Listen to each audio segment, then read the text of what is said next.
"You are not even half the woman my mother is," my daughter-in-law said at dinner. I pushed my chair back and responded, calm as a frozen lake. "Perfect. Then let her start paying your rent." My son went pale instantly. "Rent? What rent?" Let me tell you how I arrived at that moment. How a single sentence can crumble 14 months of lies, of humiliations swallowed with black coffee, of nights spent crying over the jewelry I sold to keep afloat, the life of someone who despised me in silence. My name is Eleanor. I am 67 years old. I have 3 gray hairs for every betrayal I have forgiven, and hands that still smell of the apple pie I used to bake every Sunday for my husband, Arthur, before a heart attack took him from me 4 years ago. This story does not begin with that dinner. It begins much earlier, when I confused kindness with weakness, and a mother's love with being a bank with no closing time. But let us go back to that night, the night everything exploded. I had prepared beef bourguignon, the dish Arthur loved, using my grandmother's recipe that takes 17 ingredients and 3 hours of patience. The table was set with the embroidered linen tablecloth my mother gave me at my wedding. Cinnamon-scented candles perfumed the dining room. I wanted it to be special. I wanted to believe we could still be a family. David, my son, arrived with Olivia, my daughter-in-law, and with Leo, my 14-month-old grandson. The baby reached out his arms when he saw me, and that gesture filled my chest with a warmth that almost made me forget everything else. Almost. Olivia walked in without saying hello to me, checking her phone. She was wearing a wine-colored dress that I recognized immediately. I had seen that same model in the window of a boutique downtown, with a price tag of $400 hanging from it. $400. More than half of what I transferred to her monthly for her supposed rent emergency. During dinner, the conversation was as tense as a guitar string about to snap. Olivia barely touched the beef. "It is too heavy for my stomach," she said, pushing the plate away. David ate in silence, with that look men have when they are trapped between 2 women pulling them in opposite directions. Then came dessert. New York cheesecake, made from scratch, with that golden crust that melts on the tongue. I served the plates and mentioned, trying to sound casual, that next week my sister Margaret would be coming up from St. Louis. Olivia looked up from her phone for the first time in 20 minutes. "It is good that someone is coming to keep you company," she said with a smile that did not reach her eyes. "Because lately I see you very lonely, Eleanor. Not like my mom. She has friends, she travels, she lives life. You, well, you just cook and wait for us to come over." I felt the punch in my stomach, but I smiled. I always smiled. "My mom tells me I should learn from her, not from you," Olivia continued, taking a sip of water. "She says a real woman builds a life of her own. She does not live waiting for the scraps of attention from her children." David coughed uncomfortably. "Olivia!" But she was already on a roll. She wiped her lips with the napkin and looked directly at me, with those dark eyes that once seemed pretty to me, and now I only saw as calculated coldness. "You are not even half the woman my mother is." Silence fell like lead on the table. The wall clock marked 9:15. The ticking resonated in my ears mixed with the buzzing of my own boiling blood. 14 months. $33,600. The jewelry from my marriage sold. The early mornings waking up with anxiety, wondering if I would make it to the end of the month. All to hear this.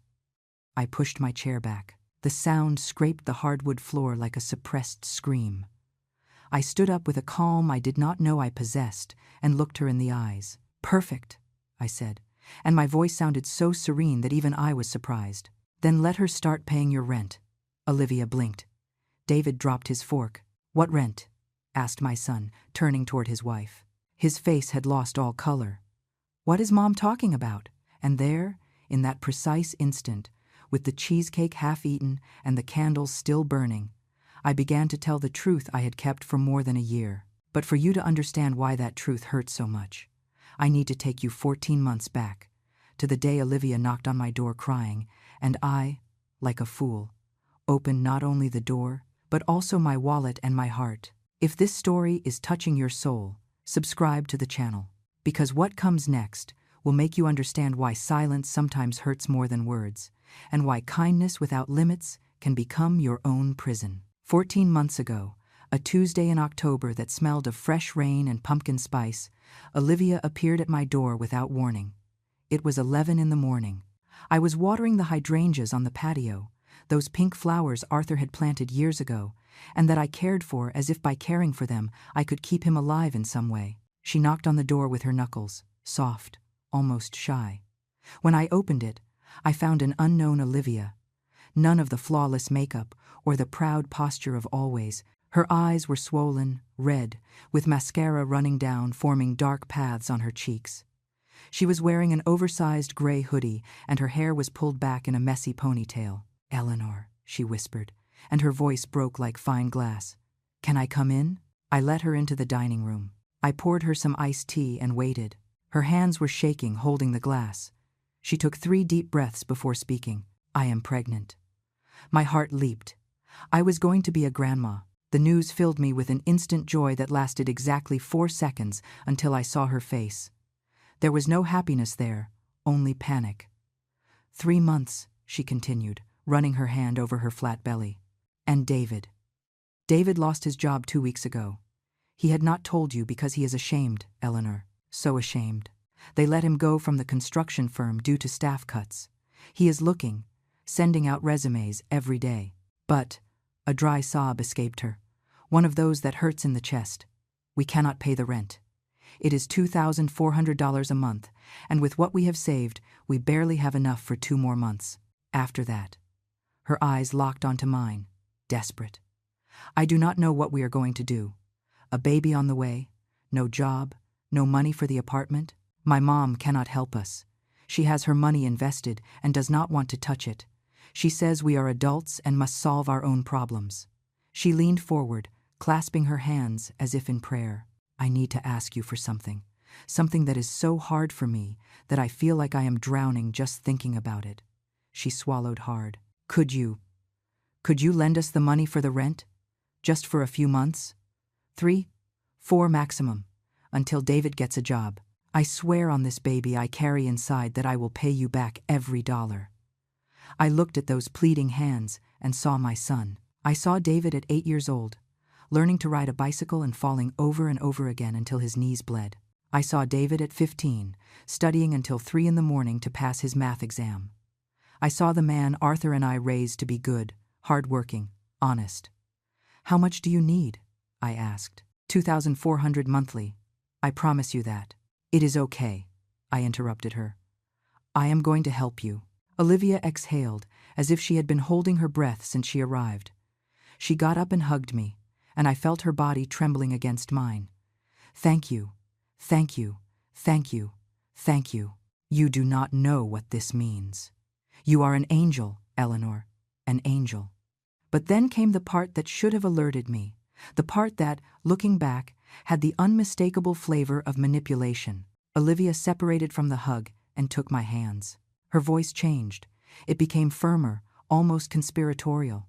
"But there is something important, Eleanor. David cannot know the money comes from you."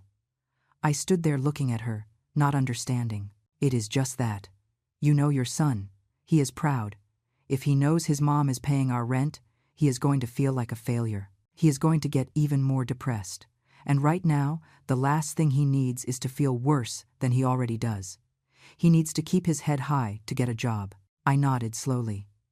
It made sense. David had always been one of those men who carry the world on their shoulders, who prefer to break before asking for help. "I'm going to tell him that my mom is lending us the money," Olivia continued. "She lives in Scottsdale. He is never going to verify. That way we protect his self-esteem and you save our lives. Deal?" She extended her hand to me as if sealing a business transaction. And I, naive, trusting, in love with the idea of being the heroine grandmother who saved her family, shook that hand. Deal. 2 days later, on October 5th, I made my first transfer, $2,400 from my savings account to Olivia's. In the memo line I wrote, "For Leo." Although we still did not know he would be a boy, nor that he would be named that night I slept peacefully, feeling I had done the right thing. That Arthur, wherever he was, would be proud of me. I did not know I had just signed a blank check for my own humiliation. On the 5th of every month, religiously, I transferred the $2,400, November, December, January. The months passed and David still did not find a stable job. Olivia called me every now and then to update me. He had an interview but did not get it. They offered him something, but the salary was too low. He is about to close something good. We just need 1 more month, and I kept transferring. March arrived with the birth of Leo, and with an extra expense. Olivia called me crying. The hospital copay cost more than expected. They needed $1,600 additional. I gave them without thinking twice. My grandson deserved to be born in a decent place. April, May, June. By then, I had already made 9 transfers. $21,600, plus the $1,600 extra for the hospital. $23,200 in total. The money came out of the savings Arthur and I had built over 30 years of work. Every dollar represented one less dinner at a restaurant, a postponed vacation, a silent sacrifice made with love, thinking about our future together. A future he never got to live. When the savings account began to thin dangerously, I had to make a decision that still hurts in the center of my chest. One afternoon in July, I took out of the closet the red velvet box where I kept my jewelry. There were not many, but each one had a story. The pearl earrings Arthur gave me on our 10th anniversary, the white gold ring with a small sapphire he gave me when David was born, the silver bracelet with charms he had been buying piece by piece over the years. 1 charm for every birthday of mine. I took them to a pawn shop downtown. The man behind the counter, loupe in hand, evaluated them with indifference. I can give you $8,400 for everything.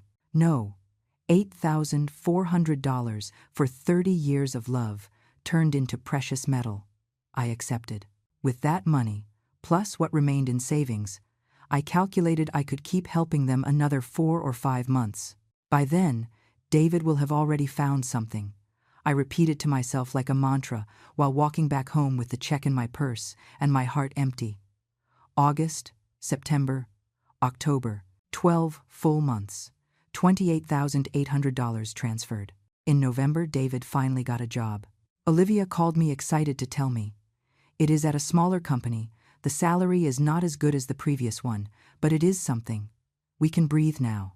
Then you do not need the rent help anymore, I said, feeling immense relief. There was a pause of 3 seconds that should have told me everything. Well, it is just that the salary barely covers the basic expenses.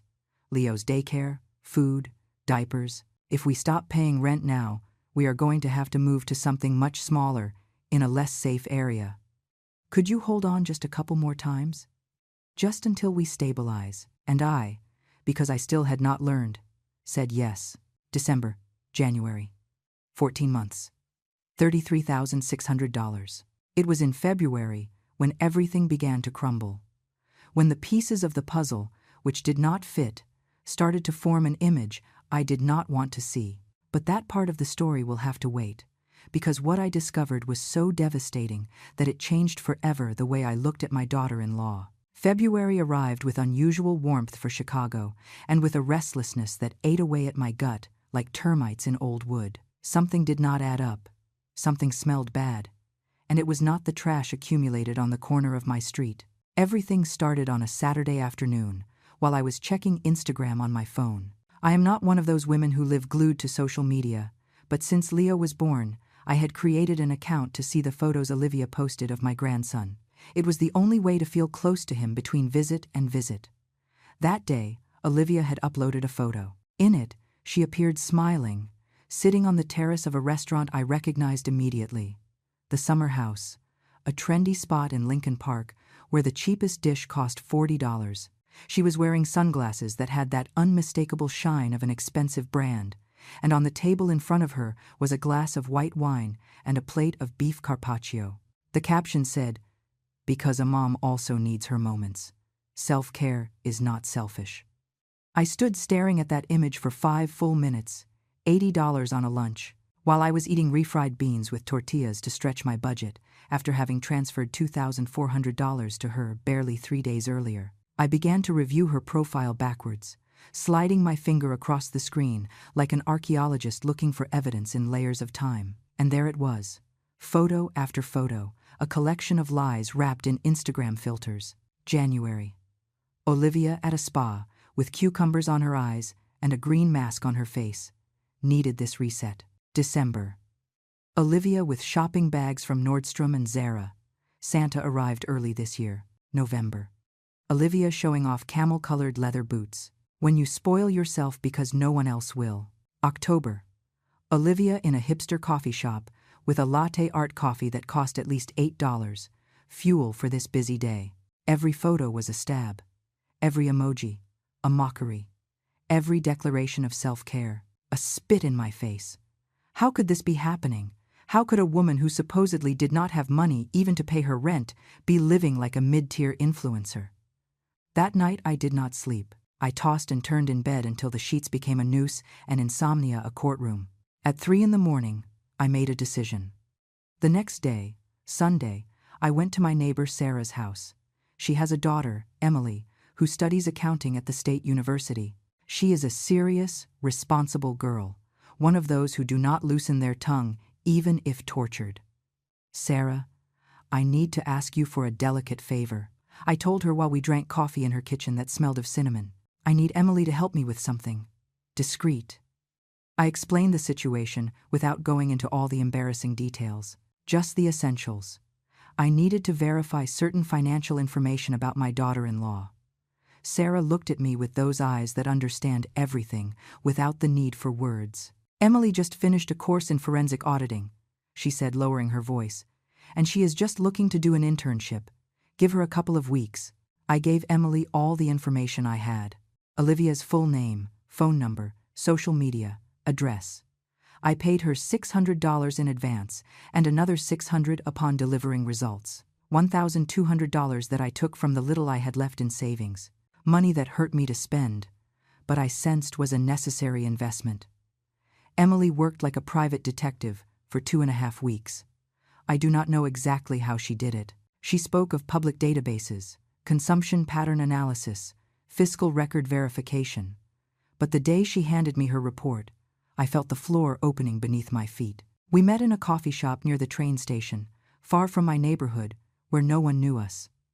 Emily arrived with a manila folder under her arm and a serious expression that froze my blood before she opened her mouth. Mrs. Eleanor. She began sliding the folder across the wooden table. I do not know how to tell you this gently, so I am going to be direct. She opened the folder. Inside were printouts of documents, screenshots, graphs with numbers and dates. Olivia Johnson has a bank account that her husband does not know about. It is registered under her maiden name in a branch in Scottsdale. My contact at the bank was able to verify the general movements without violating serious protocols. She showed me a sheet with a table. My hands trembled holding it. Every month, for 2 years, she receives a deposit of $1,600 from an account in the name of Victoria Smith, her mother. It is a scheduled automatic transfer. It never fails. The memo is always the same. Allowance. $1,600 monthly, from her mother. The same mother who, supposedly, had her money invested and could not help. But that is not all, Emily continued, and her tone became graver. Olivia also has income on her own. She works as a freelance graphic designer from home. She has a profile on 3 freelance platforms: Upwork, Freelancer, and Fiverr. Her average monthly income is $3,000, some months up to $3,600, $3,000. Working from home. While she told me they did not have money even to eat, I did the math mentally. $1,600 from her mother, $3,000 from her work, $4,600 monthly that Olivia generated and hid, while I transferred $2,400 more to her, money that came from selling the jewelry my dead husband had given me with love. And the expenses? I asked with a hoarse voice. What does she spend all that on? Emily turned to the next page. It was a breakdown based on her social media posts and some digital receipts she had managed to track. Clothes and accessories, approximately $1,000 monthly. Restaurants and cafes, $600. Beauty treatments, $500. Skincare products and makeup, $300. The rest goes to a savings account she also has in Scottsdale. I leaned back in the chair. The coffee I had ordered cooled in front of me, untouched, while my world cooled too. Mrs. Eleanor, said Emily softly, closing the folder. I regret telling you this, but your daughter-in-law never needed your help. She has been using you as her personal emergency fund while she builds her own wealth in secret. I paid the remaining $600. I gave her another $100 as a tip. I left that coffee shop with the folder under my arm and a lead weight in my stomach. I walked aimlessly for 2 hours through the streets of downtown. I saw tourists taking photos in front of the Bean. I saw young couples eating ice cream. I saw a man selling colorful balloons that floated toward the sky like my burst illusions. When I got home, it was already dark. I sat in the dining room, in the same chair where Olivia had sat 14 months ago to ask me for help with fake tears in her eyes. I opened the folder again and read every page, every number, every piece of evidence of the betrayal. $33,600. That was the price of my naivety, of my kindness used as a doormat, of my grandmotherly love turned into a private joke. But while I read, something began to change inside me. The sadness was turning into something else, something harder, colder, more dangerous. That night I made a decision. I would not say anything yet. I would keep transferring the $2,400 as if nothing had happened. I would keep smiling at family dinners. I would keep being the foolish and generous mother-in-law Olivia thought I was. But inside I would begin to assemble my strategy. Because if Arthur had taught me anything during our 30 years of marriage, it was this. Patience is not weakness. Patience is the most refined form of revenge. And I had all the patience in the world. Leo had been born in March, but I was not there. Let me repeat that so you understand the size of the wound. My first grandson came into the world and I was not there. That early morning of March 17th, I was sleeping deeply when the phone vibrated on the nightstand. It was 2:15 in the morning. In the darkness, I fumbled until I found it. A message from David in the family group chat. Olivia went into labor. We are on our way to Northwestern Hospital. I will let you know when the baby is born. I sat up in bed abruptly, heart galloping. My grandson was about to be born. I got dressed in 5 minutes. The first thing I found, some jeans and a mustard-colored blouse. I washed my face, combed my hair quickly, grabbed my purse and the car keys. Then another message arrived, this one only for me, from Olivia. Eleanor, no need for you to come now. It could take hours. Better sleep and come in the morning when everything is calmer. We will let you know. I stood there in the middle of the living room, keys dangling from my hand, reading that message over and over again. The smiling emoji at the end was like a slap wrapped in gift paper. How could I not go? It was the birth of my grandson, my first grandson, the son of the son I carried in my womb, nursed, raised, but the message was clear. I was not welcome. I went back to bed, but I could not sleep. I stared at the ceiling, listening to the ticking of the wall clock, imagining what was happening in that hospital without me. At 6 in the morning, David sent a photo to the group. Leo had been born at 5:37, 7 pounds, 20 inches, healthy and perfect. In the photo, Olivia held him against her chest, exhausted but radiant. Behind her, standing by the bed, were her mother Victoria and her sister Carla, the 3 generations of Smith women reunited. And I, the paternal grandmother, absent like a ghost, no one invited to the banquet. At 10 in the morning, I showered, put on my best coral dress, the one Arthur said made me look 10 years younger, applied makeup carefully, and drove to the hospital with a bouquet of white roses and a giraffe plushie I had bought weeks ago. I arrived at the 3rd floor, room 307. The door was ajar. Before knocking, I heard voices inside. Laughter, Victoria's shrill voice. He is identical to you when you were born, sweetie. He has the Smith nose, without a doubt. I knocked softly and entered. David was sitting in an armchair by the window, with Leo in his arms. Upon seeing me, he smiled with genuine joy. Mom, look, meet your grandson. I took 2 steps toward them when Victoria physically interposed herself between the baby and me. She was wearing a beige pantsuit that must have cost more than my dress, my shoes, and my purse combined. Her perfume, something French and expensive, invaded my nose. Eleanor, good thing you came, she said with a smile that did not reach her eagle eyes. But right now, the baby needs to rest. Olivia too. It has been very heavy hours and too many visitors stress the newborn. The doctors are very clear about that. I looked over her shoulder. Carla, Olivia's sister, was sitting on the edge of the hospital bed, showing something on her phone to an Olivia who looked perfectly awake and animated. Neither of the two seemed stressed. Neither seemed to need urgent rest. "I just want to meet him for a moment," I said, trying to advance. "I brought flowers and—" "Come tomorrow," interrupted Victoria, taking me by the elbow firmly and guiding me back toward the door. "Tomorrow everything will be calmer. Today it is better that it is only close family." Close family. As if I were a distant cousin and not the grandmother. David stood up, uncomfortable. "Mom, maybe it is better. Olivia needs—" "It is okay," I interrupted him before he finished the sentence. Before he finished choosing her over me once again. "I will come back tomorrow." Victoria accompanied me to the hallway. She closed the door behind her and lowered her voice. "Eleanor, do not take it personally. It is just that Olivia and I have a very special relationship. Mother and daughter. You know? I was with her in every moment of the pregnancy. In every ultrasound. In every craving. In every fear. It is natural that now she wants to have me close. You will have your time with the baby." She patted me on the shoulder, like someone consoling a dog that did not win a prize in the competition, and returned to the room. I walked down the hospital hallway, holding the white roses that no one would receive, and the plushie that no one would see. I passed by other rooms, where whole families crowded around newborns, grandmothers, aunts, cousins, all celebrating, all included.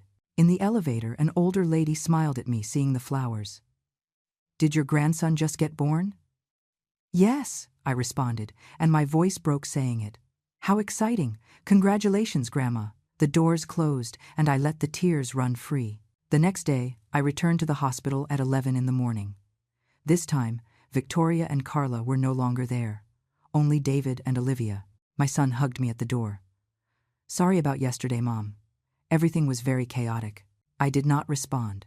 I only nodded. Finally, I could hold Leo. He was so small, so perfect, with his little hands closed in tiny fists and his smell of freshly bathed baby. I cradled him against my chest and felt an immediate connection, visceral, like roots intertwining underground.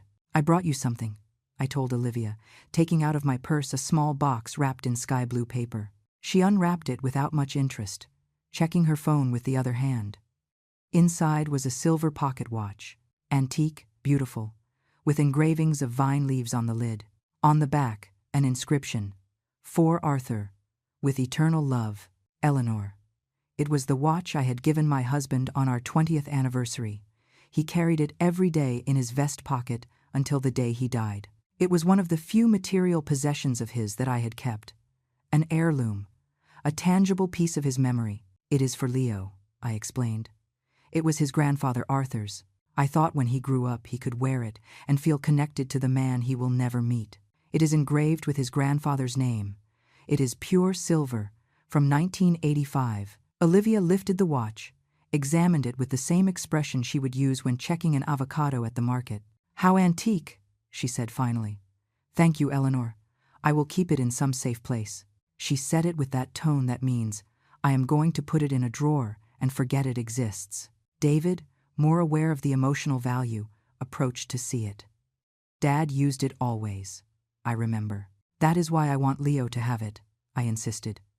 "It is heritage, history, something that connects him to his roots." Olivia had already put the watch in her purse and turned her attention back to the phone. During the following days, while they were in the hospital, I tried to visit them every afternoon. Each time, I found some new excuse. Leo is sleeping. The pediatrician is checking him. Olivia needs to rest.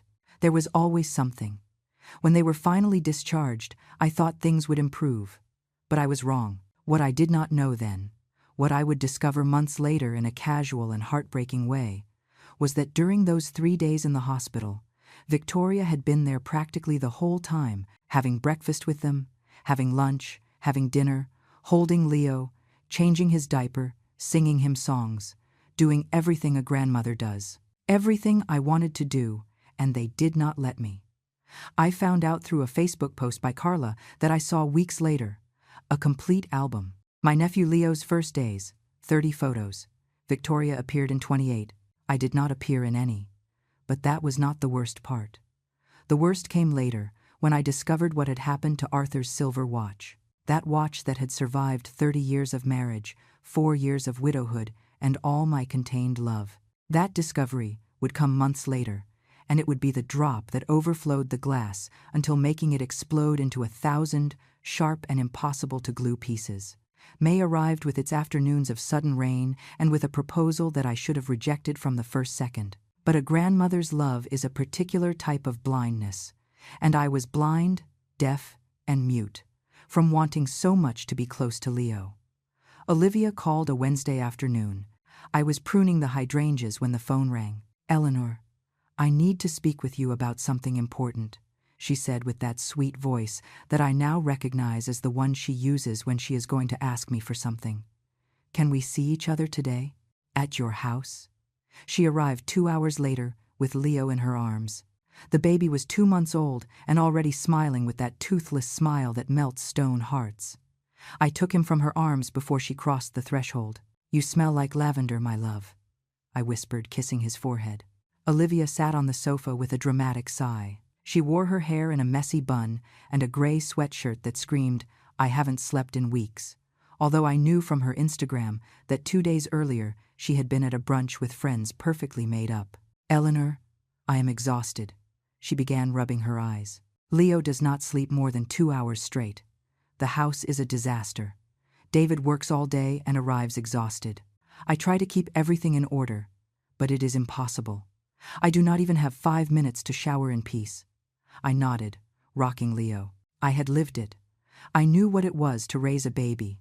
"I was thinking," she continued, and there came the blow. "What would you think if we moved in with you? Just temporarily. 2 months, 3 maximum. That way we could save the rent money. I would have help with Leo, and you, well, you could be with your grandson every day. The most perfect carrot dangling in front of the most naive donkey. Besides," she added, seeing my hesitation, "your house is so big, 3 bedrooms for you alone. We would only occupy 1, and Leo could sleep in the room that was David's when he was a boy. It would be perfect." Reason screamed at me to say no, but the heart, that foolish muscle that beats without permission, saw the opportunity to wake up every morning with my grandson in the house, to see him crawl for the first time, to hear his laughter, to be the grandmother I always wanted to be. 2 months, I said finally. No more. They moved that weekend. The first days were tolerable. Olivia kept her things organized in the master bedroom. Leo slept in David's room, surrounded by the football posters I never took down and the shelf with his school trophies. I cooked, they ate, everyone smiled. But the honeymoon lasted exactly 11 days. A Tuesday morning I went down to have breakfast and stopped dead in the entrance of the living room. The framed photographs hanging on the wall, Arthur and I on our wedding day, David graduating from high school, a family portrait taken at the lake, had disappeared. In their place hung 3 abstract paintings, smudges of gray and gold on white canvas. "What happened to my photos?" I asked with a trembling voice. Olivia came out of the kitchen with a cup of coffee in her hand, barefoot, as if it were her house and not mine. "Oh, I put them in your closet. It is just that those frames were very antique. They did not match anything. I bought these paintings at a decor store downtown. They give the living room a more modern air, do you not think?" No, I did not think so. But before I could answer, Leo started crying from his room, and Olivia ran up the stairs. I stood looking at those impersonal, cold, empty paintings, stains without history, while my photographs, my life in images, rested in a closet like old junk that gets in the way. 2 days later, returning from the grocery store, I found that the embroidered linen curtains of the dining room, the ones my mother had made by hand as a wedding gift, with stitches so small they seemed the work of patient ants, had been replaced by white plastic blinds. "The old curtains let in little light," Olivia explained when I complained. "Besides, they were a dust trap. These blinds are more practical, more hygienic." David agrees. David, who was sitting on the armchair with Leo, only nodded without looking up, choosing silence, choosing not to choose me. My mother's curtains ended up in a trash bag by the back door. Next was my fine china. 20 plates, 20 bowls, 20 cups hand-painted. A complete set Arthur and I bought on our 10th anniversary during a trip we paid for with months of savings. A Saturday, while I was washing breakfast dishes, Olivia entered the kitchen carrying a box. "Eleanor, can I pack this china away? It is just that it does not match the white minimalist set I bought. When we do dinners, I want everything to look coordinated. You understand, right?" And before I answered, she began wrapping my plates in newspaper, one by one, as if they were hers to decide their destiny. "Olivia, that china has 20 years of history." "Exactly. 20 years. It is time to renew." She stored them in a box she put in the attic. Along with my mother's imaginary curtains and the ghost photos of my marriage, my life was being packed and archived like expired documents. But the worst was not the material things. The worst was the way my house ceased to be mine. Olivia organized dinners with her friends, Ashley, Jessica, Brittany, 3 women in their 30s who arrived with cheap wine and strident laughter. They installed themselves in my dining room using my new white plates she chose, staining my tablecloth with red wine while talking about influencers, facials, and Netflix series. When I came down from my room, attracted by the noise, Olivia introduced me with a tense smile.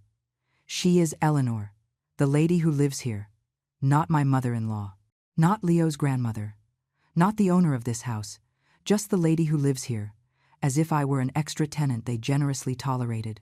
Her friends greeted me with fake courtesy and continued with their conversation, barely lowering the volume, like when you talk in front of a small child who should not find out about adult topics. One night, Ashley spilled red wine on the white tablecloth my Aunt Connie gave me when I got married. A red stain big as a fist. Olivia only shrugged her shoulders. "Do not worry, Eleanor. That tablecloth was already old. Tomorrow I will buy a new one." She bought nothing. The tablecloth remained wrinkled inside the laundry hamper for weeks, until I washed it myself, knowing the stain would never come out completely. Now there is a pink shadow in the center, like a healed wound. The 2 months promised passed, then 3, then 4. "Just a little more," Olivia said every time I mentioned deadlines.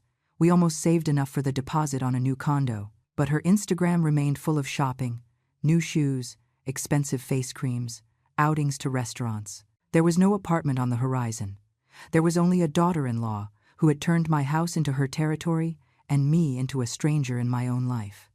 June, July, August. 5 months living under my roof. 5 months of seeing how my home transformed into Olivia's Instagram set. Everything white, gray, minimalist. Everything cold like her. David worked from sunup to sundown. He left at 7 in the morning, returned at 8 at night. He ate dinner quietly, played a while with Leo, and went to sleep. On weekends he slept late, exhausted. He never asked, never saw. Or maybe he saw and chose not to see. I became the unpaid nanny. I changed diapers, prepared bottles, rocked Leo when he cried in the early mornings while Olivia slept with earplugs. I cooked for everyone, cleaned, washed, all while continuing to transfer $2,400 monthly to the account of the woman who slept in my guest bed and treated me like servitude. One afternoon in August, my sister Margaret came to visit from St. Louis. I had not seen her since Christmas. When she entered the house, she stopped in the living room and looked around with a confused expression. "Eleanor," she asked slowly, "what happened to your house?" "Olivia redesigned it," I responded with an empty voice. Margaret walked through the living room, touching the impersonal paintings, the plastic blinds, the furniture Olivia had rearranged without permission. Then she looked at me with those eyes that have known me since I was born. "This is not redecoration, sister. This is invasion." That night I cried in my room with the door closed, biting the pillow so they would not hear me.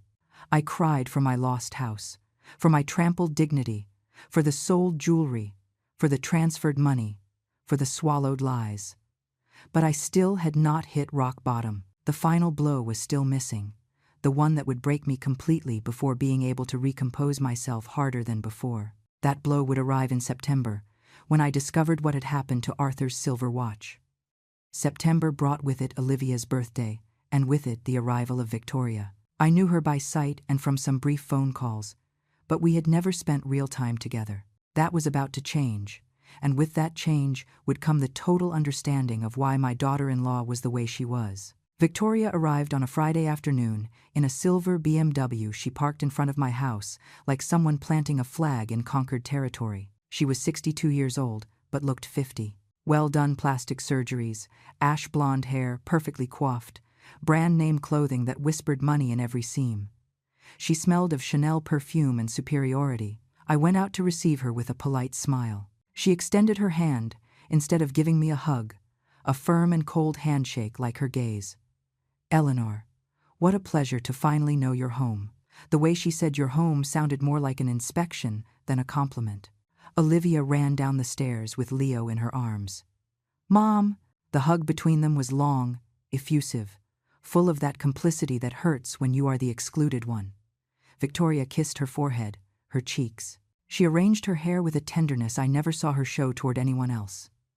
"Let me see my prince," said Victoria, taking Leo. The baby, who was already 6 months old, looked at her with curiosity. "Identical to you when you were a baby, sweetie. Those eyes are pure Smith, without a doubt."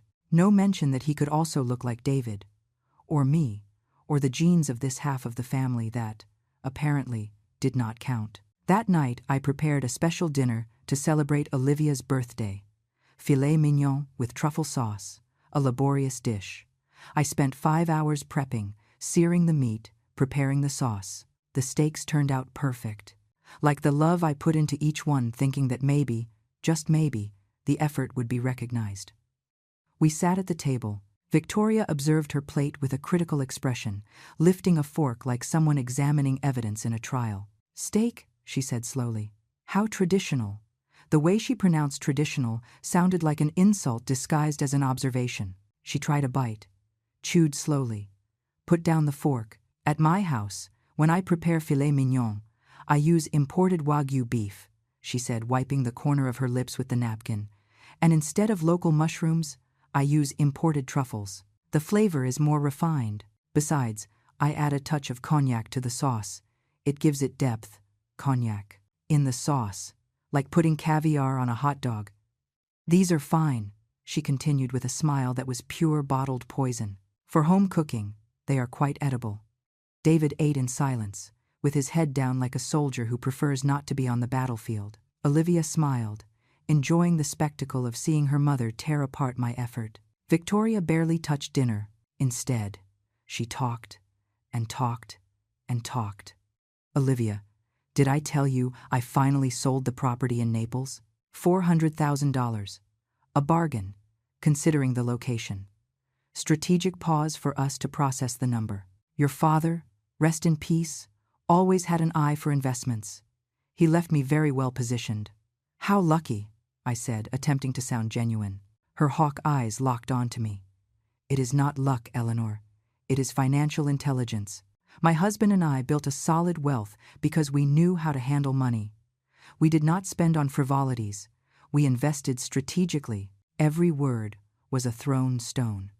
Every phrase, an implicit comparison between her life of planned abundance and my existence of working middle class. That is why I taught Olivia, since she was a girl," she continued, pouring more wine into her glass, "that a smart woman never depends on anyone. A smart woman builds her own empire. And, above all," she looked directly at me, "a smart woman never spends her own money if she can avoid it."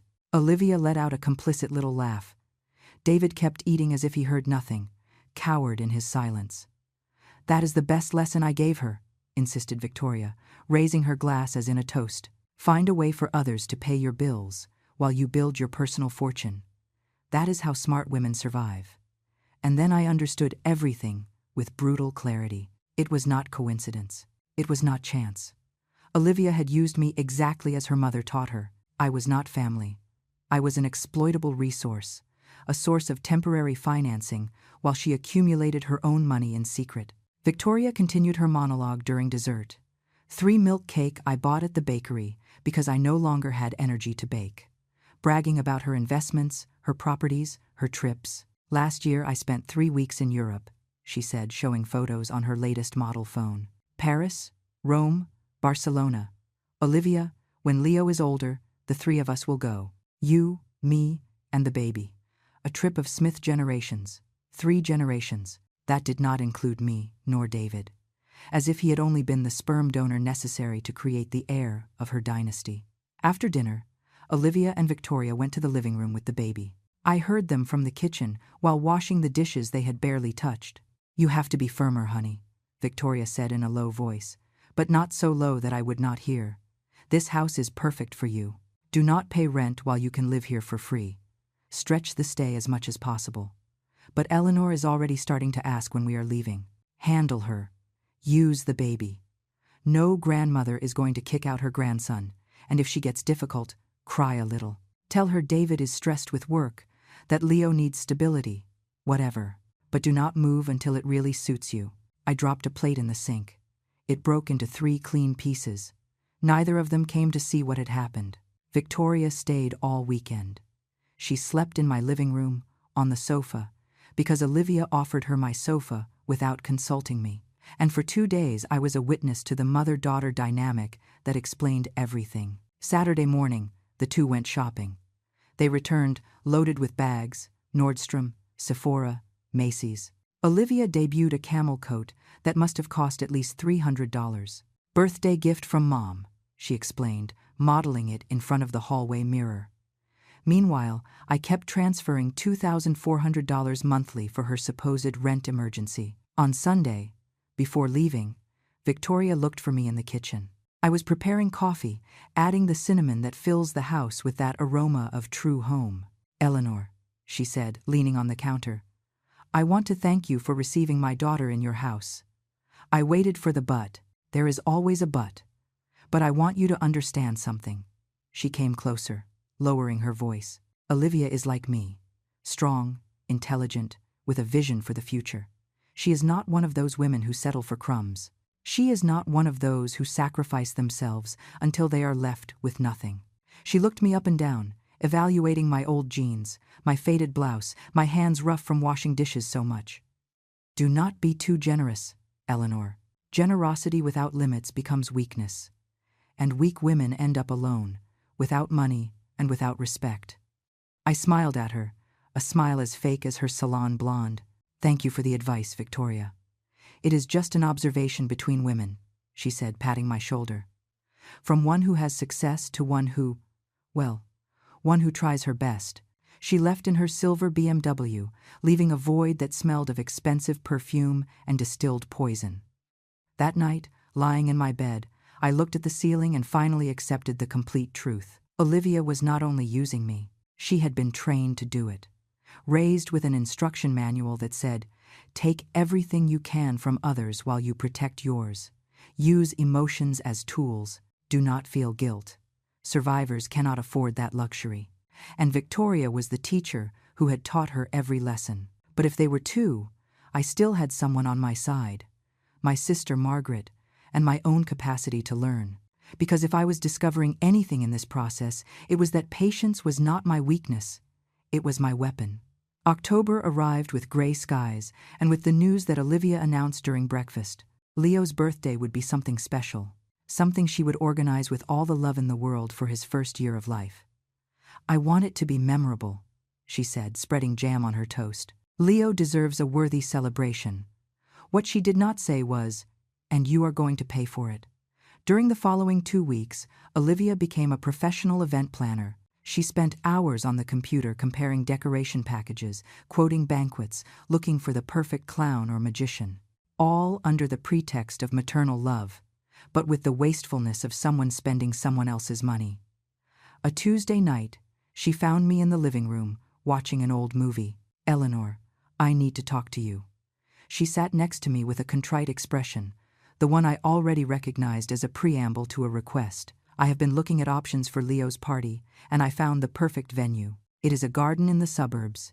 It has a wide lawn, included waiter service, decorated tables and chairs. It is ideal." "I thought you would have the party here at the house," I said. "The garden is big. We can." "No, Eleanor. The garden here is nice, but we need something more professional, with adequate bathrooms for so many guests, kitchen equipped for the catering, space for the inflatables." "How many guests?" "Like 50. 50 people. for a baby who would not remember anything of his first birthday. The problem is that the venue costs $1,600, she continued. And there was the true motive of the conversation.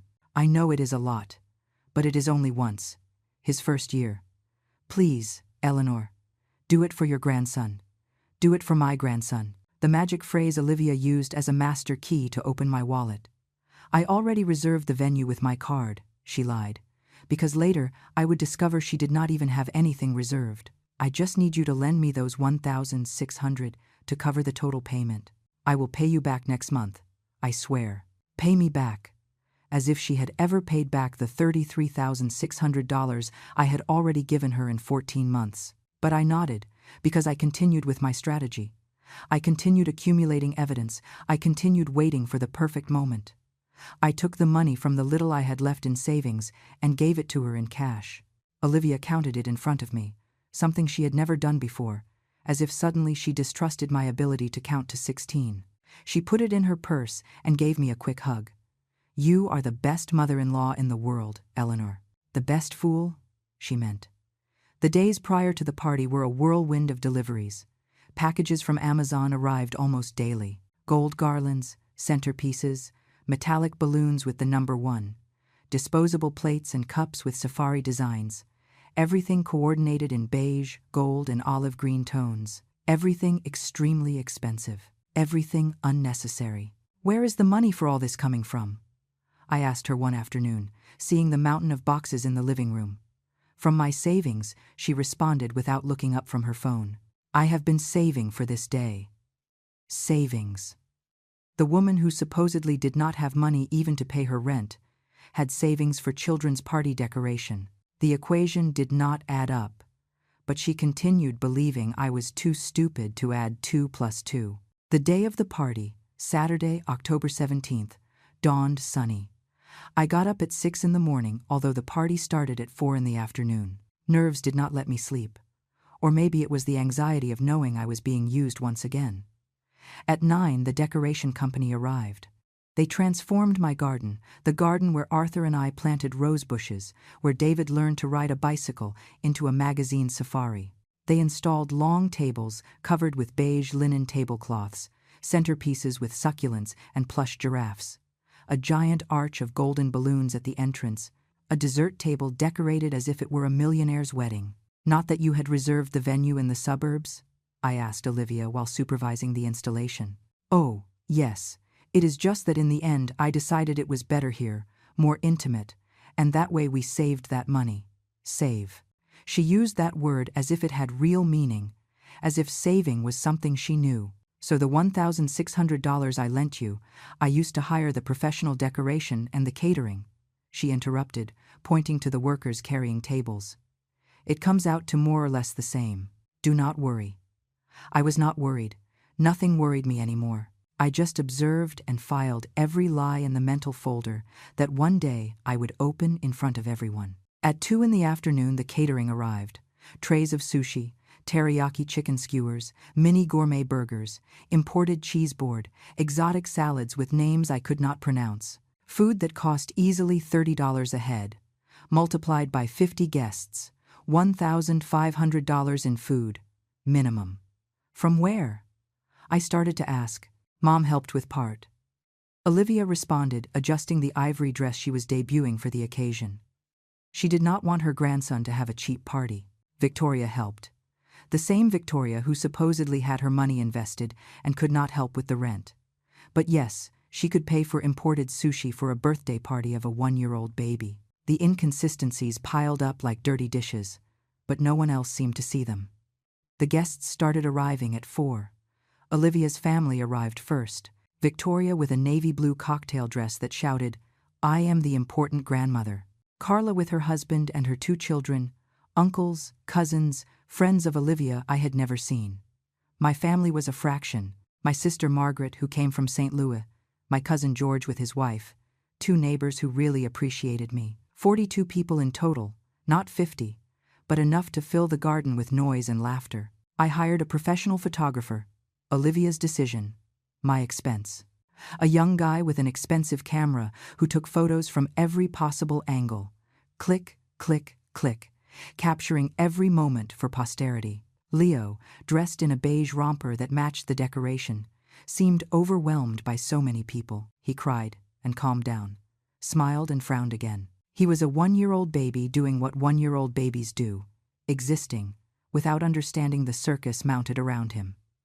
During the party, I moved like a ghost in my own house. I greeted guests, smiled for photos, held Leo when they allowed me. But I was human decoration, one more piece of furniture in the scenario, carefully assembled by Olivia. The main table, where Olivia, David, Leo, Victoria, and Carla sat, looked like an official family portrait. That was where the photographer took most of the photos. That was where everyone gathered for the cake cutting. I was at the back table, next to Margaret and my neighbors. When we sang Happy Birthday, I approached to be in the photo of the cake moment. I placed myself right behind David, with my hands on his shoulders, smiling. The photographer shot. Flash. 1 photo. 2. 3. Ready, he said. And everyone dispersed. The party continued until 8 at night. Leo was already sleeping in his stroller, while the adults continued eating, drinking, taking photos. Victoria organized games, raffles, activities. She was the hostess of the party in my house.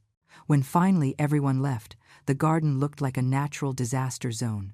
Trampled paper plates, dirty napkins, deflated balloons. The decoration company would return the next day to pick up the tables and chairs. Olivia went up to put Leo to bed, exhausted but happy. David helped me pick up the worst of the mess. "Thanks for everything, Mom," he said, stacking plates in a trash bag. I know it was not easy. Easy. Nothing in the last 14 months had been easy, but I remained invisible to him. A week later, Olivia sent me a text. "The photos are ready." The photographer uploaded everything to a digital folder. There are 347 photos. They turned out beautiful. I opened the folder that night, sitting on my bed with the phone in my hand and a sensation of anticipation I could not explain. I slid photo by photo. Leo with Olivia, Leo with David, Leo with Victoria, Leo with Carla, Leo alone, Leo with the cake, Leo with balloons, Leo sleeping. Olivia's family appeared everywhere. Victoria in 27 photos, Carla in 18, Olivia's friends in 11. I appeared in 3. 3 photos out of 347. One where I am in the background, blurry, while Victoria holds Leo. Another where I appear in profile, cut in half, like a photographic accident. And a third where I am alone, next to the dessert table, like a random guest the photographer captured by mistake. The photo of the cake, the one where I was behind David with hands on his shoulders, did not exist. It was not in the folder. It had been deleted, or never considered worthy of being saved. I looked for more. No photo of me holding Leo, although I held him at least 10 times. No photo of me with David. No photo where I was a protagonist or even co-protagonist. I had been erased from the visual memory of my grandson's first birthday. I closed the folder. I turned off the phone. I stayed sitting in the darkness of my room, with hands trembling, and something inside me breaking in a place so deep that the pain took several minutes to reach the surface. I cried that night. I cried for the 3 photos where I appear as a ghost. I cried for the $1,600 I gave to pay for a party that erased me. I cried for the $33,600 before. I cried for my invaded house, my discarded curtains, my hidden photographs, my life redecorated without permission. But between the tears, something else began to grow, something hard, like riverstone polished by years of current. The folder with Emily's report remained kept in the second drawer of my dresser. The evidence of the secret accounts, of the hidden income, of the lies woven during 14 months. It was still not the moment to use it, but every humiliation brought me closer to that moment. And when it arrived, I would not tremble. This time it would be me taking the photo, and no one would be erased from it. November arrived with cold air and with a restlessness that did not let me sleep. 3 weeks had passed since Leo's birthday. 3 weeks since I discovered I had been erased from the photographs, as if I had never existed on that day. But what would come next would be worse, much worse. A Wednesday afternoon, while Olivia had gone out with Leo to the pediatrician, I decided to do something I had been postponing for months: organize my bedroom closet. Arthur always said I accumulated too much, that I kept things just in case, until filling every available corner. I wanted to find a wool shawl that my sister Margaret had knitted for me years ago. With the cold arriving, I would need it. I knew it was somewhere in the closet, buried between boxes of memories. I took out box after box, old photographs, love letters Arthur wrote me when we were dating, the dress I used at David's baptism, the baby blanket with which I wrapped him his first night at home. And then I arrived at the red velvet box, the box where I kept the little I had left of sentimental value. There was the pearl rosary that belonged to my grandmother. There were the silver cufflinks my father used at his wedding. There was the engagement ring Arthur gave me under a jacaranda tree in 1978, and there should be the silver pocket watch. I opened the box. My hands trembled even before confirming what I already knew in the bottom of my soul. The watch was not there. I emptied the box on the bed. I checked every object. I checked again. I put my hand to the bottom looking for a secret compartment that did not exist. Nothing. Arthur's silver watch. The one I gave him on our 20th anniversary. The one he carried in his pocket every day until he died. The one I gave to Olivia for Leo with tears in my eyes. Had disappeared. I checked the whole room. Under the bed, inside the rest of the boxes, between the folded clothes, in the drawers of the dresser. Nothing. Nothing. Nothing. I went down the stairs with my legs shaking. David was in the living room watching the news. "Where is Olivia?" I asked, and my voice sounded strange even to me. "She is still at the pediatrician with Leo. Is something wrong? I need to ask her something important." I waited 2 hours. 2 hours watching the wall clock, the one that still worked, the one that had not been sold. Feeling how every minute stretched my anxiety like old gum. Olivia returned at 6:30. She entered with Leo asleep in her arms, humming a song.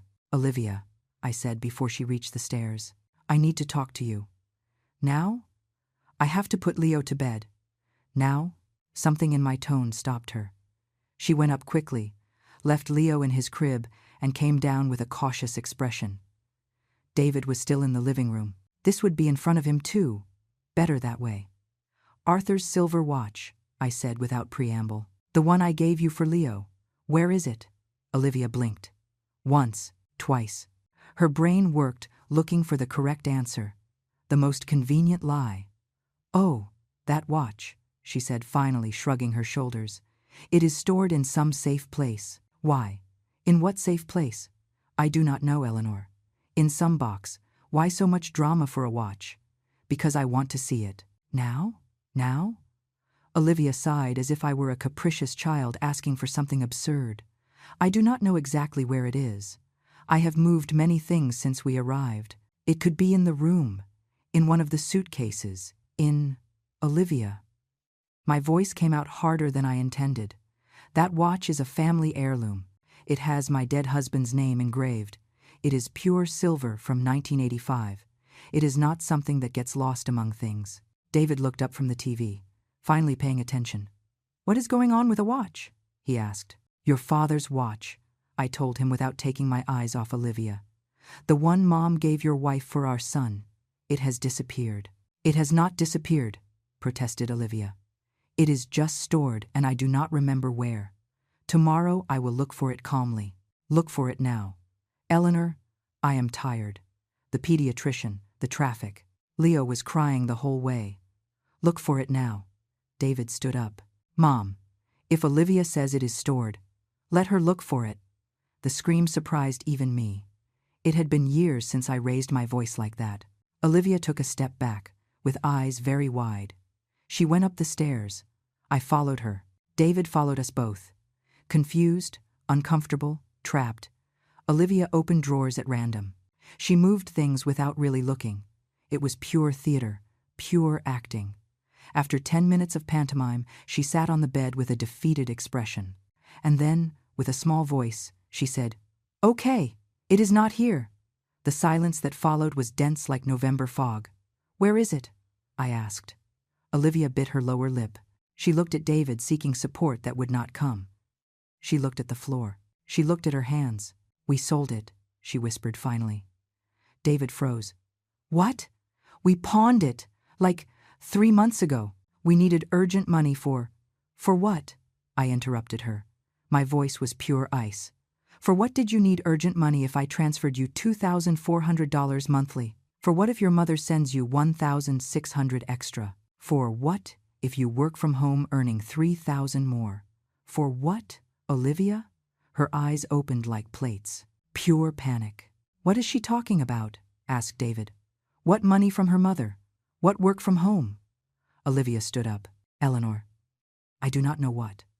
Leo needed diapers. She continued talking faster, improvising desperately. And special formula milk the pediatrician prescribed. It cost very expensive. We did not have anywhere else to get from, and that watch was there unused, gathering dust. I thought, how much did they give you? I asked. What? How much money did they give you for my dead husband's silver watch? She lowered her gaze. $350. $350. For a 40-year-old heirloom, for the last physical piece of Arthur I had left, for the object that should pass from generation to generation as testimony of love and family continuity. $350 she probably used on another Instagram dress or another brunch with her friends. David did not know, she added quickly. It was my decision. I went alone to the pawn shop. I told him the watch had been lost in the move. David looked at me. Then he looked at her. His face went from shock to incomprehension, and then to something I had never seen in him. Rage. You sold my father's watch? He asked with a trembling voice. The one my mom gave you for our son?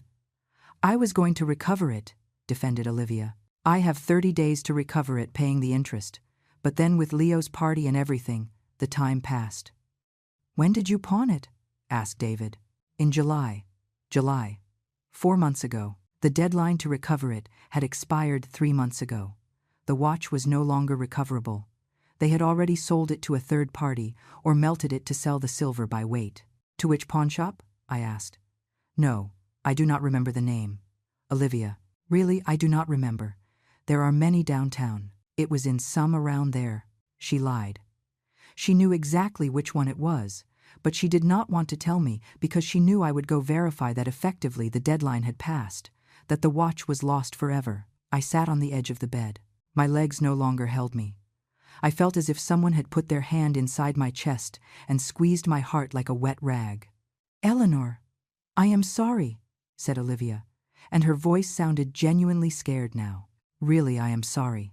I thought, it was a mistake. I did not think that. Get out of my room, I said in a low voice. Eleanor, get out of my room. She ran out. David stayed a moment longer, standing in the doorway, looking at me with eyes that finally seemed to see. Mom, you too. Leave me alone. He left. He closed the door behind him. I stayed sitting there while it got dark outside. I heard muffled voices downstairs, David and Olivia arguing, her crying, him raising his voice for the first time in months, Leo waking up and crying too, the sonic chaos of a family breaking. I did not cry. I no longer had tears left for this. Instead, I went down the stairs an hour later. I went to the kitchen.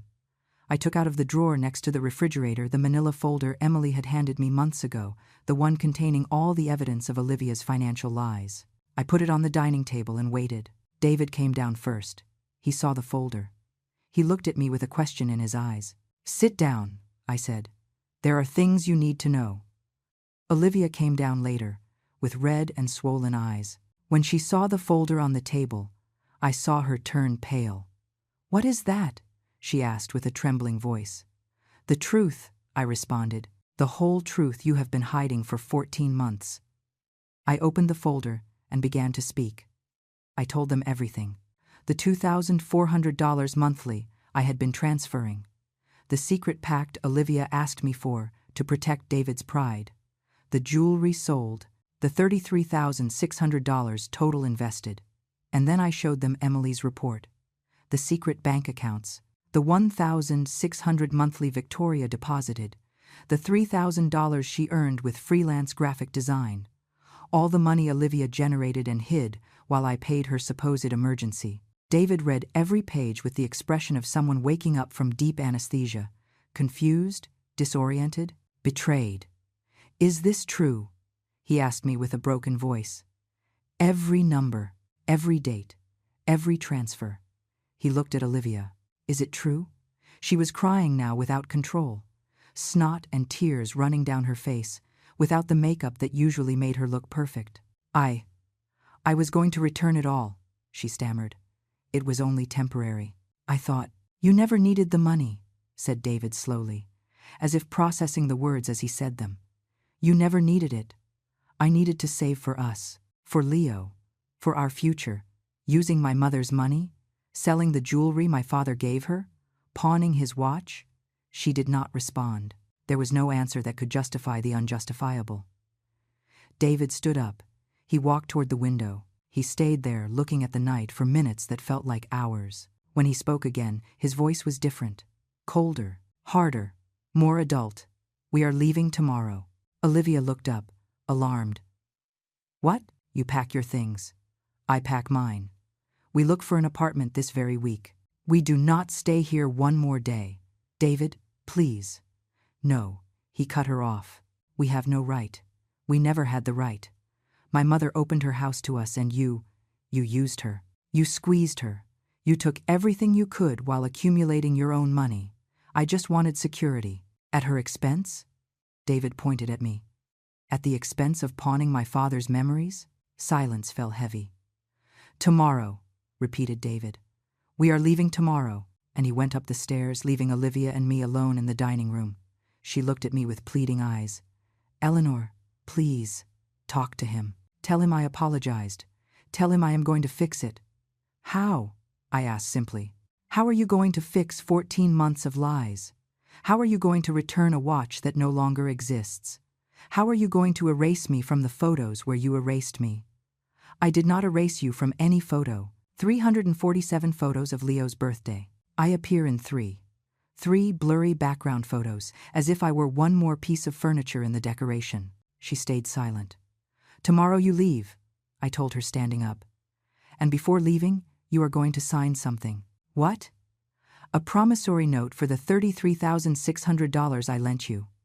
My sister Margaret is a lawyer. She will draft the document. You will sign it in front of a witness. And you will pay me that debt. I do not know when, I do not know how, but you will pay it.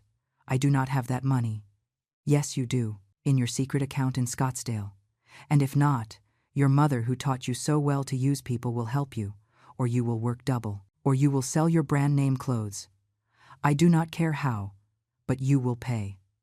I went up to my room, I closed the door, and finally, after everything, I cried.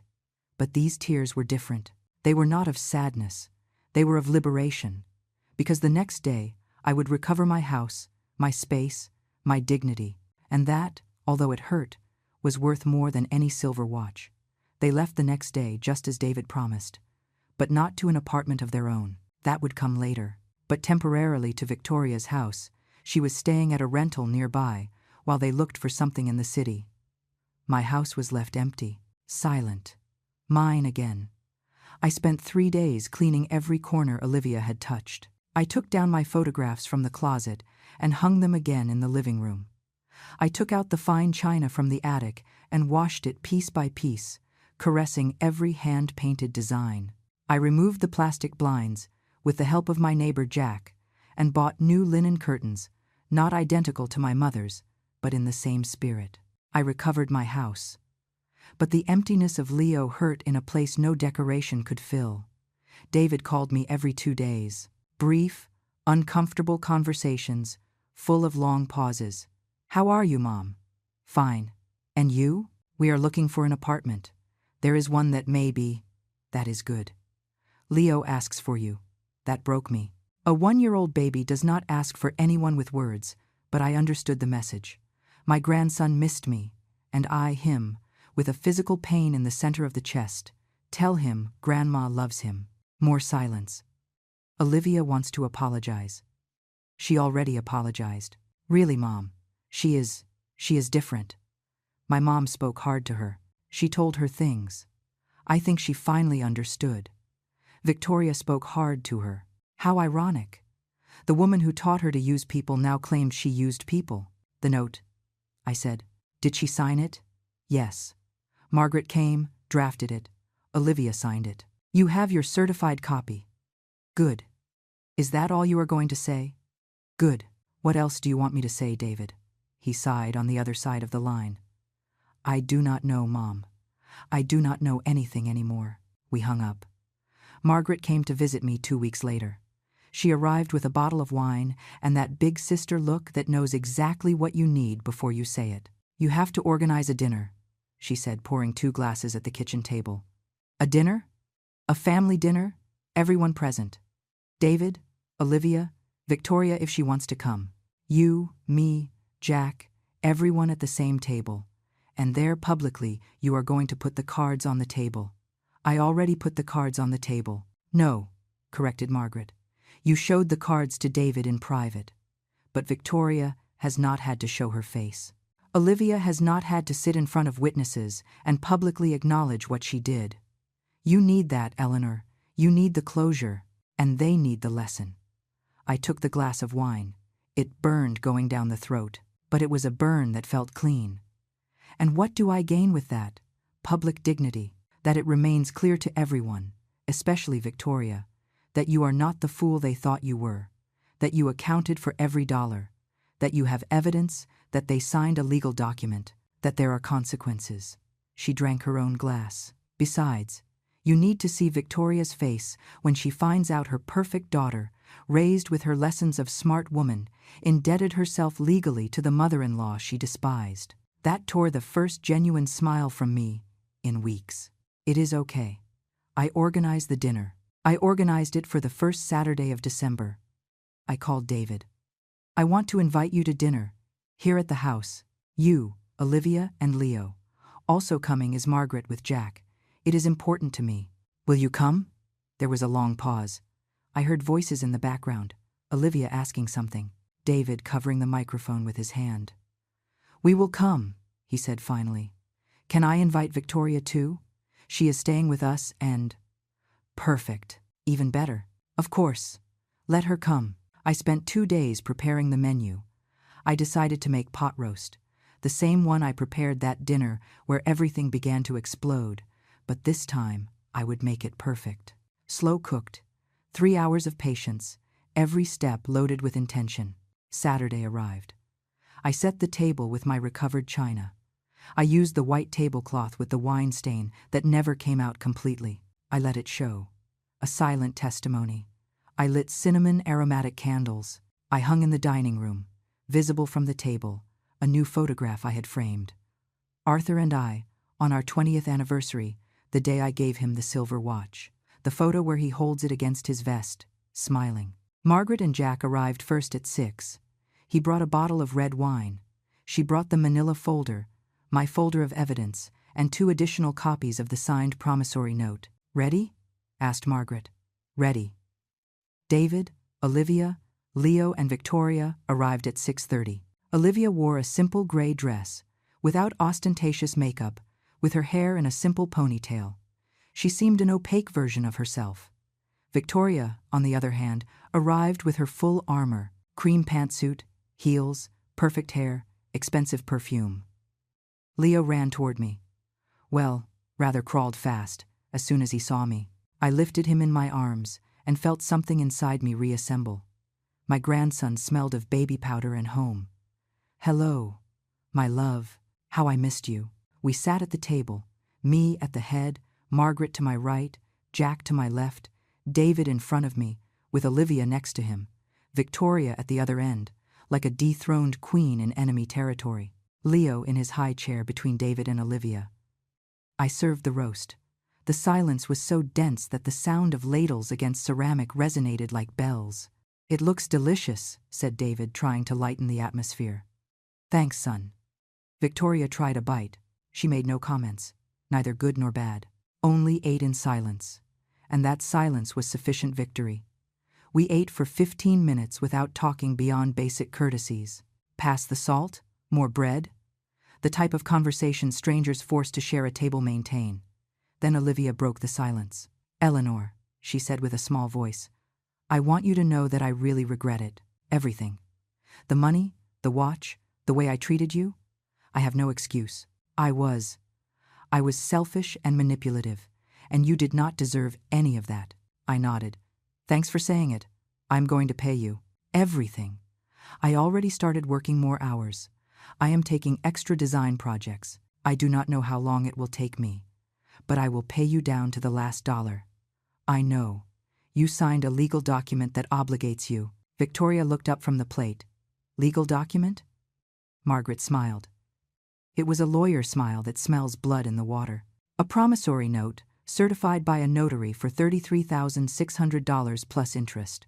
Your daughter indebted herself to Eleanor for 14 months while hiding her own income. Eleanor has legal right to sue if payment is not fulfilled. Victoria's fork stopped halfway to her mouth. $33,000?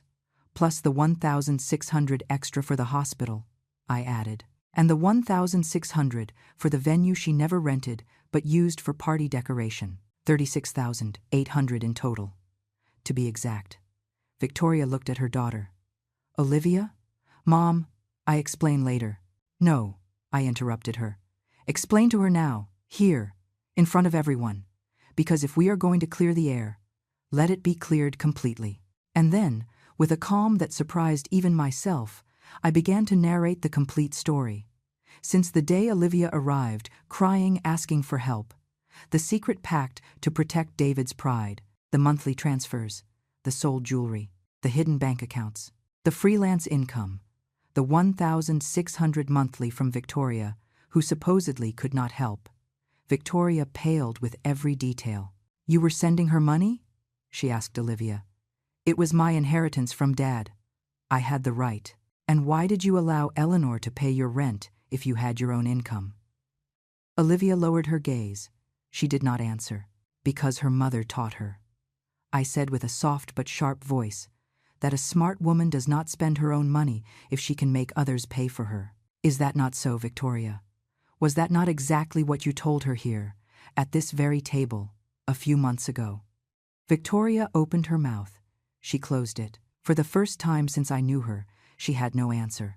You taught her to use people, to view relationships as transactions, to prioritize her own benefit over basic decency. And she listened to you. She was an excellent student. Eleanor, I never. Yes, you did. I was there. I heard you say smart women find a way for others to pay their bills. I saw you brag about your properties and your money while your daughter bled me dry in secret. I saw you treat me as inferior, like the poor and simple mother-in-law who understood nothing. I stood up, went to the sideboard, and took out the manila folder. I put it on the table between the plates of roast. This is the complete report of your daughter's finances. Bank accounts, income, expenses, everything documented, everything verified. Margaret has a copy. Jack has a copy. I have the original, and Olivia signed a note acknowledging the debt. I opened the folder and took out the certified note. I slid it toward Victoria. Read it. She read it. Her eyes scanned every line, every number, every clause. When she finished, she looked at Olivia with an expression that was a mix of disappointment and, if I am not mistaken, shame. You signed this? Olivia nodded with tears running down her cheeks. Then you pay it, said Victoria with a hard voice. Every dollar. I am not going to help you with this. You did it yourself. You fix it yourself. Mom, no. Victoria left the napkin on the table. I raised you to be smart, not to be a thief. There is a difference. The silence that followed was absolute. Even Leo, who had been babbling, stayed quiet as if understanding the gravity of the moment. David finally spoke. His voice trembled. Mom, I want you to know I looked for the watch. I went to 6 pawn shops downtown. None had it on record. Olivia did not remember which one it was, and his voice broke. I am sorry. I am sorry not to have seen any of this. I am sorry to have been blind. I am sorry not to have defended you when I should have. I know, son. Do you forgive me? I looked at him. I saw the 8-year-old boy falling off the bicycle, the teenager studying late, the man I built with Arthur to be good, but who at some point forgot to really look. I forgive you, but I need you to understand something. I leaned forward. I gave you life. I raised you. I sacrificed dreams, vacations, personal tastes, so you would have everything you needed. And I would do it again, because that is a mother's love. But that love does not make me easy prey. It does not make me an emotional ATM. I understand. Really? I looked at Olivia. Because it is not just about the money. It is about my mother's curtains you threw in the trash. My marriage photographs you hid in the closet. The china you packed without asking. My dead husband's watch you sold for $350. It is about the 347 photos of Leo's birthday, where I appear in 3. Olivia sobbed openly now. I am sorry. I am sorry so much. I am sorry too, I said. I am sorry for confusing your need with my kindness. I am sorry for allowing my grandmother love to blind me so much. I am sorry for not setting boundaries from the beginning. I sat down. I took my glass of wine, the first I tasted all night, and I drank. But not anymore, I continued. From now on, there are rules. You come to visit me when I invite you. You see Leo here, in my house, with the frequency we agree upon. You pay me what you owe according to the note, and above all, I looked at Olivia directly. You treat me with the respect I deserve, not because I am mother-in-law, not because I am grandmother, but because I am a human being who deserves dignity. Yes, whispered Olivia. Yes to everything. Victoria stood up. I think it is time to go. There is still dessert, said Margaret with an innocent smile. Eleanor made cheesecake. I am not hungry. Victoria took her purse. Olivia, David, we are leaving. Stay, I said. Finish dinner. This is not an expulsion. It is a conversation we needed to have. Victoria hesitated. Finally, she sat down again, defeated. I served the cheesecake. We ate in a lighter silence now, like after a storm when the air feels clean but still damp. Leo fell asleep in David's arms. I watched him sleep and felt pure love, without stain, without conditions. That child had no fault in anything. That child deserved to grow up surrounded by love, not lies. When we finished, while picking up the plates, Olivia approached me in the kitchen. Eleanor, do you think one day you can truly forgive me? Not just say it but feel it? I looked at her.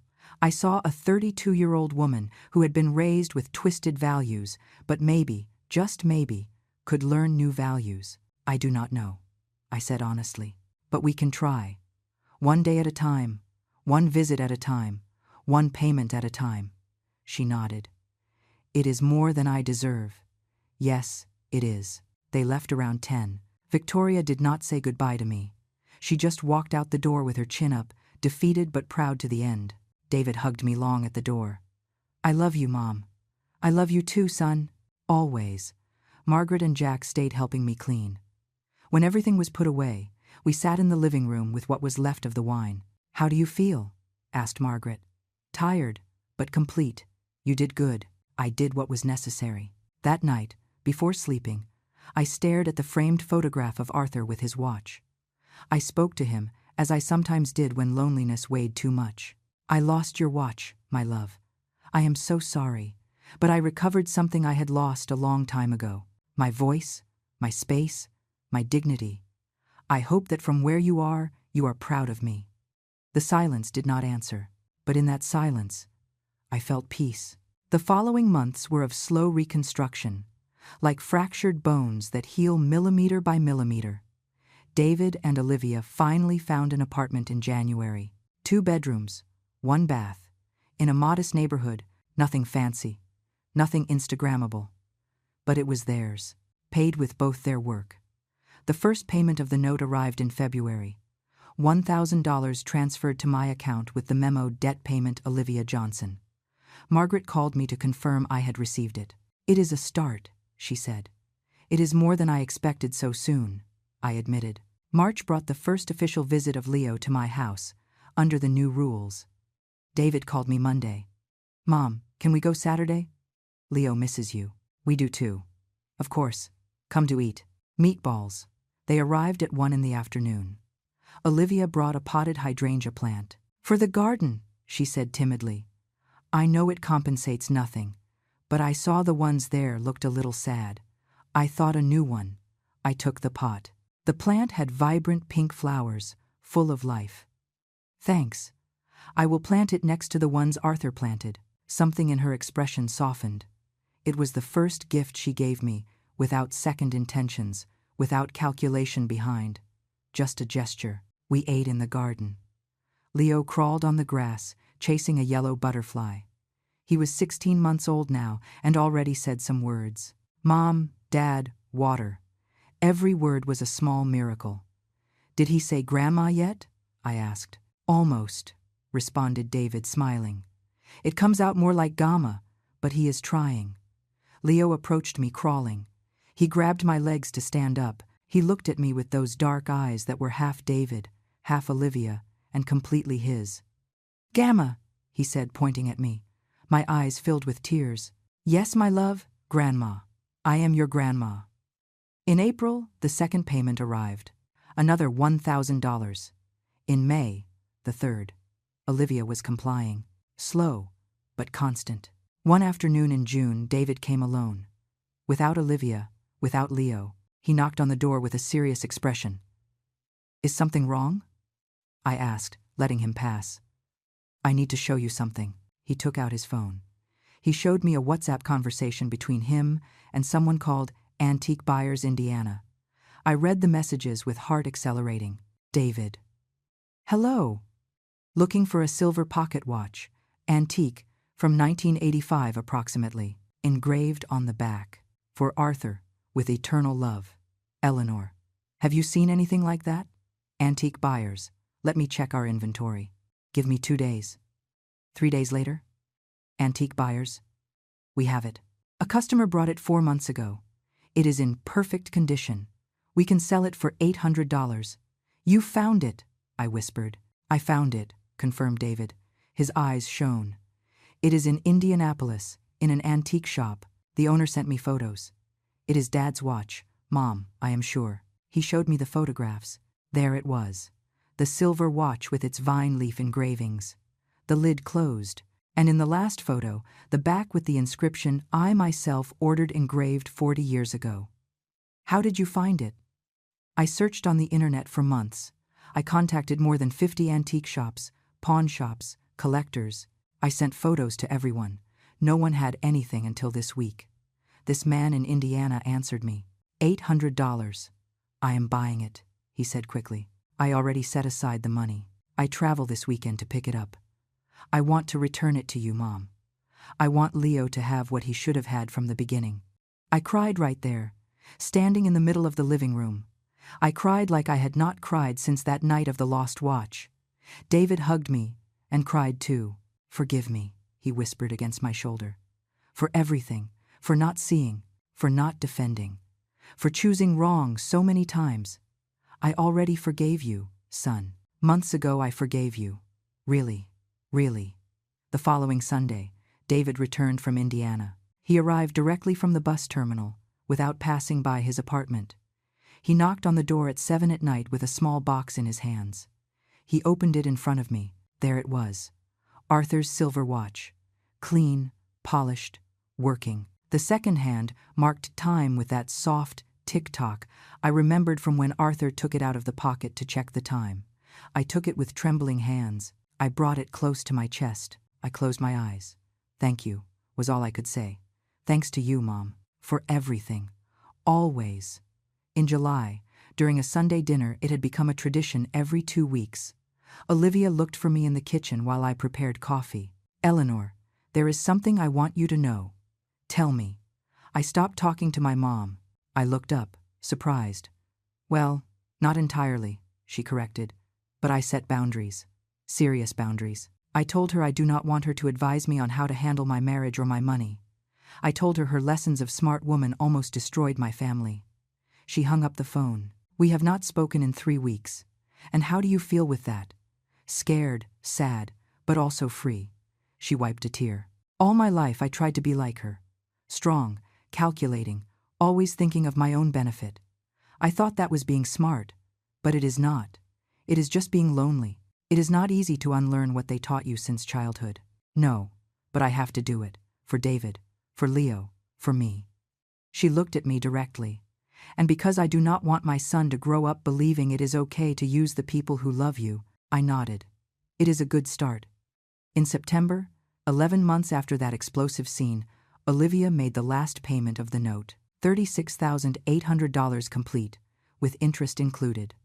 The bank notification arrived a Tuesday morning. Margaret called me immediately. Did you see? I saw. She paid everything. It is over. Over?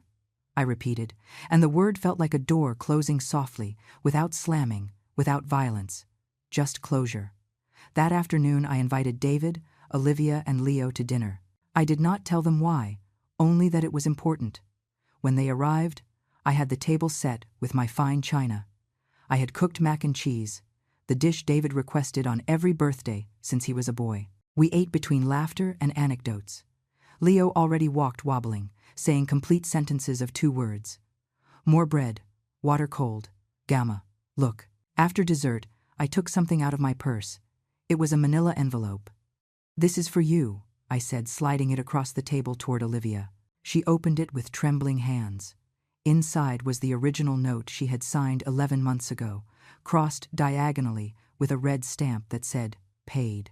You already paid your debt, I said. All of it, with interest. This document no longer has legal value. It is yours to keep or destroy. Olivia took the paper. Her lower lip began to tremble. I do not know what to say. You do not have to say anything. I just want you to understand something. I leaned forward. The money was never the most important thing. What was important was the respect, the honesty, the acknowledgement that what you did was wrong. And you already gave that. Do you forgive me then? Really? I looked at her. I saw a different woman than the one I met 2 years ago. More tired, yes. Less made up, less polished, but more real, more human. I forgive you. I do not forget. I will never forget. But I forgive. She got up from her chair, circled the table, and hugged me. It was a long hug, tight, wet with tears. Thank you, she whispered. Thank you for not giving up on us. October arrived with clear skies and with a surprise. David and Olivia organized a party for Leo's 2nd birthday. This time in a public park, modest, with 20 guests. No professional decorators or gourmet catering, just balloons, homemade sandwiches, and a cake from the neighborhood bakery. But the important thing was something else. When the photographer, a friend of David who did the favor for free, finished taking the photos, Olivia called me aside. I want you to see something. She took out her phone. She showed me the digital album, 120 photos in total, and I appeared in 53 photos where I was holding Leo, cutting the cake, singing happy birthday, laughing with Margaret, sitting with my grandson on my lap. 53 photos where I was not background nor accident. I was grandma. I was family. I was visible. This time you are in them, said Olivia with a soft voice. This time I included you in every important moment, because you belong there. I could not speak. I only nodded while the tears ran free. That night, back home, I sat in my living room surrounded by my recovered things. Arthur's photographs on the walls, the linen curtains, the fine china in the sideboard, the silver watch kept in its red velvet box, safe, at home. I thought about the whole road traveled, the swallowed humiliations, the lost and recovered money, the sold jewelry that would never return but that no longer hurt so much, the watch I thought lost forever, and that now rested meters from me, beating with time. I thought about Olivia and her imperfect but real transformation, about David learning to use his voice, about Leo growing in a more honest home than the one he almost had. I thought about myself, about the Eleanor who opened the door 2 years ago without knowing she was opening the door to her own exploitation, and about the Eleanor of now who had learned that love without limits is not love, it is self-destruction. I took my phone, wrote a message in the family group that now only included David, Olivia, Margaret, and me. Thanks for today. It was perfect. I love you. See you soon. The responses arrived quickly. David, we love you, Mom. Thanks for everything. Always. Olivia, thanks for giving us another chance. We are not going to waste it. Margaret, proud of you, sis. I smiled. I turned off the phone. I prepared a chamomile tea and sat in the armchair Arthur and I bought on our 5th anniversary. Outside, Chicago breathed its nocturnal breath of millions of intertwined lives. Every lit window was a story. Every story had its pain and its hope. Mine had had both. And now, finally, I had something more important. Peace. Because I learned something in these 2 years of silent battle. True wealth is not in what you possess, but in what you do not allow them to take from you. They did not allow taking my dignity. they did not allow taking my voice. They did not allow taking the right to set boundaries and demand respect. And that, in the end, was worth more than any amount of money. It was worth more than $36,000. It was worth more than a silver watch. It was worth everything. Future generations, Leo and the children he may one day have, will grow up knowing this story. They will know that their paternal grandmother was a woman who forgave without forgetting, who loved without allowing abuse, who was kind without being a fool. And when Leo grows up, when he is old enough to understand, I will give him his grandfather Arthur's silver watch. I will tell him the story of how it was lost and how it was found. I will teach him that objects are not just objects. They are memory, they are love, they are bridges between generations. But above all, I will teach him that forgiveness is possible, that families break and repair, that true love has thorns, but also flowers, and that, sometimes, the strongest person in the room is the one who has been hurt most deeply and even so, chooses not to turn into stone. End of story. If this story touched something in your heart, if you recognized in Eleanor, your mother, your grandmother, yourself, let me know in the comments. Tell me, where are you watching from? Have you lived something similar? How did you set boundaries when love threatened to become endless sacrifice? Like if this story made you feel something real. Subscribe for more stories of women who found their voice when the world tried to silence them. And remember, being kind does not mean being weak. It means being strong enough to choose love without losing your dignity in the process. See you in the next story. With love, Eleanor.